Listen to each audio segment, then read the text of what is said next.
Friends, कैसे हैं आप सब। So this is me Kiranshi and आज हम आए हैं आगरा के ताजमहल में। जैसे कि आप सब जानते हैं, शाहजहाँ एंड मुमताज़ के लव पॉइंट पे।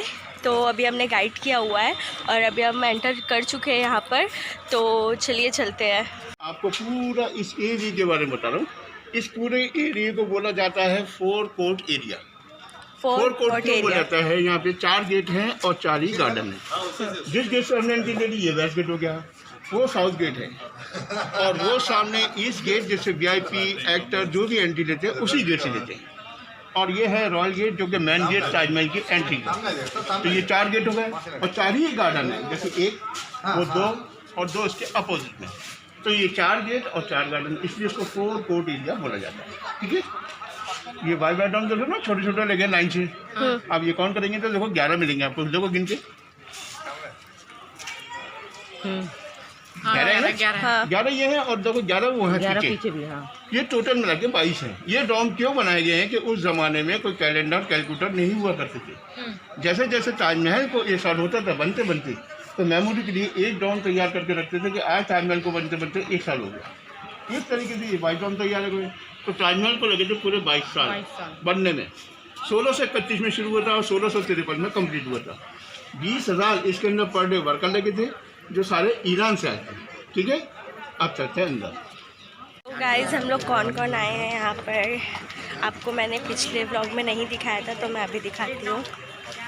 अच्छा, आप लोगों को कोई फोटोग्राफर नहीं चाहिए ना? अभी ये जो बीच बीच में है। हाँ मैडम, नहीं कोई फोटोग्राफर नहीं चाहिए? नहीं। हाँ, पूछना चाहिए क्योंकि यहाँ मिलता है ना। ये चाचा। तो ये 11 और वो 11। हाय।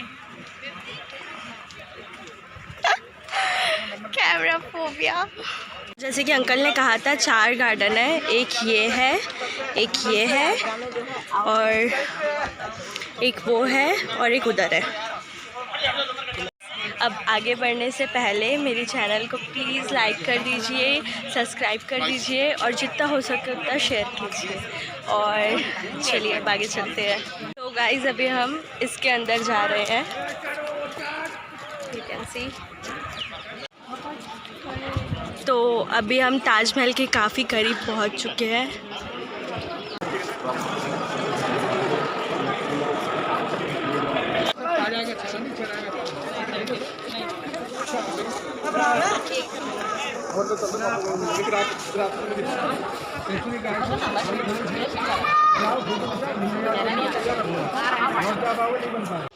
देखो, ये इसका जो पिलर देख रहे हैं ना, आगे वाला है ना, तो हल्का सा लेफ्ट में बैंड है, हल्का सा ना पिलर देखो ना, और ये राइट वाला हल्का सा राइट में झुका हुआ है, फर्स्ट वाला ना। हाँ, और पीछे वाले पीछे झुकाए गए हैं। हाँ। तो ये चारों पिलर शुरू से बाहर के रुख पे बैंड करके बनाए गए हैं। क्यों बनाए गए हैं कि आर्किटेक्ट को मालूम था कि भविष्य में कभी भूकंप तूफान अगर आएगा तो सबसे पहले ये पिलर गिरेंगे।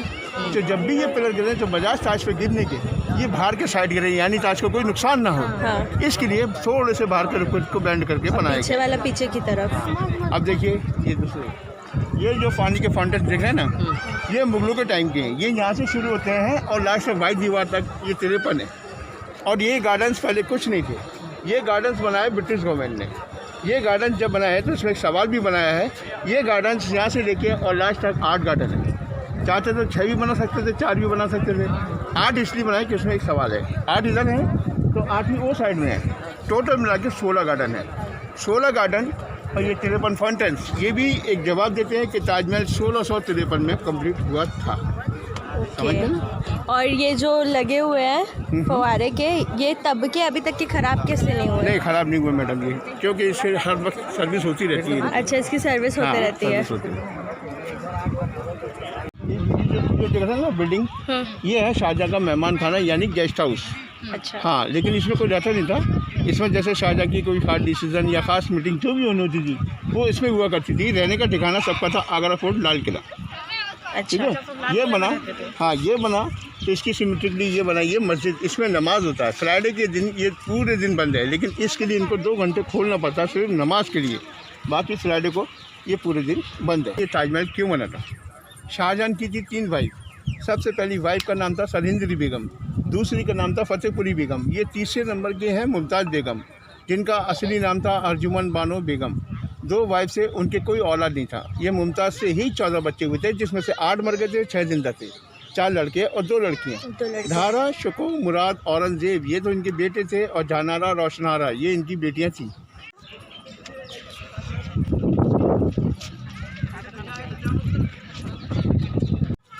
ये जो रेड कलर का डॉम देख रहे हैं ना, और इसके साथ पूरी बाउंड्री चल रही है, वो खंबे के बाद लास्ट हो गई है, ठीक है।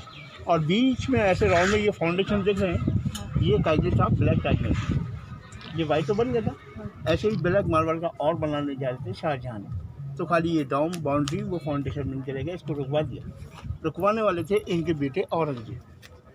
वो क्यों रुकवाया था? जब ये वाइट ताजमहल बना था ना, तो उस टाइम का खाली लेबर चार्ज ये मार्बल छोड़ के 3,90,70,000 खर्च हुए थे, यानी हिस्ट्री में पूरे 4 करोड़ कर दिए गए। तो ये आता इसका लेबर चार्ज। तो औरंग सोचा कि अभी ये बनाने जा रहे हैं ब्लैक ताज में, इसमें भी खर्चा करेंगे, हो सकता है इसके बाद कुछ और बनाए, है ना। तो कहीं ऐसा ना हो बनाते बनाते खजाना खाली हो जाए।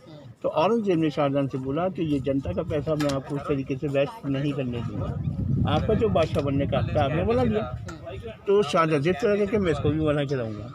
तो इसी के एवज में औरंगजेब ने शाहजहां को अरेस्ट किया, और अरेस्ट करके ये सामने वाइट बिल्डिंग, वो पूरा बाउंड्री रेड कलर, ये आगरा ही फोटो है। हाँ। तो ये सामने जो वाइट बिल्डिंग देख रहे हैं ना, इसमें उनको अरेस्ट करके रखा। जब उनको अरेस्ट कर दिया तो बोले कि मेरी बनाई बिल्डिंग मेरे को दिखती नहीं है, तो वहाँ उनके लिए आँच बने हुए, वहाँ से वो ताजमहल देखा करते थे। यहाँ पे है। जब आंखें वीक हो गई, हाँ, जब आंखें वीक हो गई तो अपने इंडिया में था कोहिनूर हीरा, वहाँ इस तरीके से उसको फेस किया गया था कि ताजमहल नजदीक दिखे, लेकिन वो भी ब्रिटिश गवर्नमेंट ने की। अच्छा, जो समाधि है वो इसके अंदर में है ना, इसके अंदर में ये वाले के, और ये बंद है। ये बस। अच्छा, इसका इधर एंट्रेंस है क्या, जो लेकिन बंद है? आपके लिए नहीं है वो, हाँ, वो सिर्फ कर्मचारी जाते हैं, आपके लोगों के लिए ऊपर से ही है एंट्रेंस, अंदर वो में, आर्टिफिशियल वाला। हाँ। और इसका जो है वो इसके अंदर से जाते हैं। नहीं, आपके लिए इधर से नहीं, आपके लिए भी ऊपर से ही है। अंडरग्राउंड में जाने के लिए सीढ़ियाँ हैं, तो सीढ़ियों से अंदर जाते हैं। नहीं, वो सीढ़ियाँ इधर बनी है ना। नहीं, ये सामने नहीं, ये जो हाँ, ये नहीं, ये तो नीचे जाने के लिए रास्ता है। Okay okay. वो इस बाउंड्री का ये जो गेट देख रहे हैं ना, हाँ हाँ, ये गेट। अच्छा, जो रियल है वो इसके अंदर में है।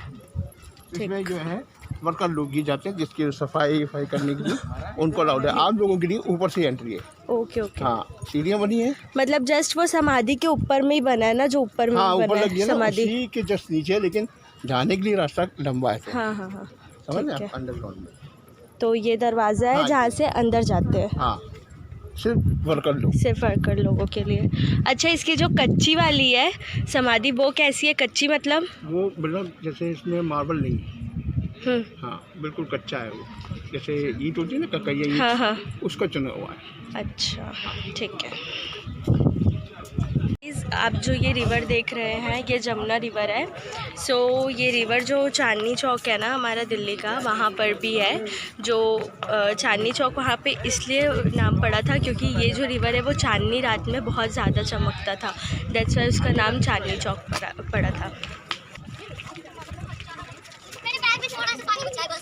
ये जो गेस्ट हाउस देख रहे हैं ना, ये इसका लास्ट पॉइंट है। मैं बात हाथ काटने वाले बता रहा हूँ आपको। हाँ। ये इसका लास्ट पॉइंट है। इसके पीछे खेती-बाड़ी है। जो 20,000 वर्कर आए थे, इसके कंप्लीट होने के बाद यहाँ से 35 किलोमीटर दूर 50 एकड़ प्रॉपर्टी दी गई थी। कितने एकड़? 50 एकड़। और रहने के लिए नहीं, रहने के लिए सबका अलग था। ये प्रॉपर्टी क्यों दी गई थी? मुगल लोग ये चाहते थे कि इनको किसी न किसी बिजनेस में उलझाया जाए। अगर ये यहाँ से गए तो फिर तो दूसरा ताजमहल कहीं ना कहीं खड़ा कर देंगे। वहाँ फिर कहीं काम करेंगे। वो प्रॉपर्टी देने के बाद उनको पैसे का लालच दिया गया कि जितना पैसा चाहिए वो हमसे लो, लेकिन इस प्रॉपर्टी पे जिसको जो बिजनेस आता है वो करो। तो कपड़े पहले बुने जाया करते थे। कभी आप पहले आगरा आए तो खाने वाला केला होता है, हाँ, उसका पेड़ होता है और उसका पत्ता होता है। पत्ते में मोटा मोटा रेशा भी होता है ना। तो उन्होंने केले के पेड़ उगाए पहले, फिर उस पत्ते में से उस रेशे को निकाला, उस रेशे को धागा बनाया गला की साड़ी, हाँ, उसमें से बनाया साड़ी। आप आए होंगे शायद, ऐसा लग रहा पहले, है ना। मैं सुना था केले के पत्ते का साड़ी है। हाँ, तो उस रेशे अभी भी को, वहाँ पे बुला रहे थे अपने को देखने के लिए म्यूजियम में, वहाँ कुछ बना हुआ हाँ, छोटा सा। तो उस रेशे में से बनाया उन्होंने केले के पत्ते का साड़ी। और कच्चा बैम्बू होता ना, उसको मिक्स करके, बैम्बू होता ना, उसको मिक्स करके, केला और बैम्बू दोनों मिक्स करके एक साड़ी बनाया। साड़ी की खूबी क्या है कि आम साड़ी को तो प्रेस करके रखना पड़ता है ना, उसमें प्रेस करने का जरूरत नहीं। जैसे कि अब ये तुम्हारा बैग है, इससे थोड़ा बैग बड़ा लेके 2 साड़ी रख लो उसके अंदर, जैसे लंबे टूर लंबी शादी पे जा रहे हैं तो आपको प्रेस करानी पड़ेगी, लेकिन नहीं, उसको बाहर निकालो, 4 कोने पकड़ो, पटका मारो, प्रेस, ये रिंग पेंशन ना नहीं, 1 मिनट में पूरी साड़ी बाहर। उसकी फेमस ये इसकी खूबी है कि ये फेमस ये है। दूसरी चीज़ बनाई उन्होंने 100 ग्राम का ब्लैंकेट, कश्मीरी साड़ी टाइप का, मतलब ऐसे रिंग के बीच से बाहर निकाल सकते टाइप का। अब जब उनका काम पूरा बिजनेस स्टार्ट हो गया तो उसके बाद में लिखत में उनसे एग्रीमेंट कराया गया था। एग्रीमेंट क्या कराया गया था कि अब आप यहाँ से कहीं जाओगे नहीं और ये दूसरा ताजमहल कहीं बनाओगे नहीं। एग्रीमेंट करके उनको बाउंड कर दिया गया। उसका रीज़न ये है कि आज उनकी 7 जनरेशन यहाँ मौजूद है, तो उनके साथ सिर्फ एग्रीमेंट किया गया था कि अब आप ये बिजनेस नहीं करेंगे, तो बिजनेस खत्म तो हाथ खत्म। एक मुहावरा ये तो आज भी है, कोई किसी का बिजनेस छीन रहा तुरंत क्या बोलता है मुझे कि मेरे पेट का दांत कट दिया, एक मुहावरा हाथ तो कट गए ना, वो हाथ कट गए, सही नहीं है कि वाकई में हाथ काट दिए। नहीं तो वो एक मुहावरे के तौर पर काटे गए थे। तो वो जो आज उनकी 7 जनरेशन है, तो ये वर्क कैसे सीखी, पहली ने दूसरी को सिखाया, दूसरी ने तीसरी को, तीसरी तो जी चलता मतलब चला उनका गया। हाथ कटा ही नहीं था, हाँ, बस ये खाली ऐसे बोले एग्रीमेंट हो थे। गया था, तो उस तौर पे मुहावरे के तौर पे हाथ कट गए थे, समझ रहे ना आप? हाँ, तो वो लोग आज भी यहाँ मौजूद है।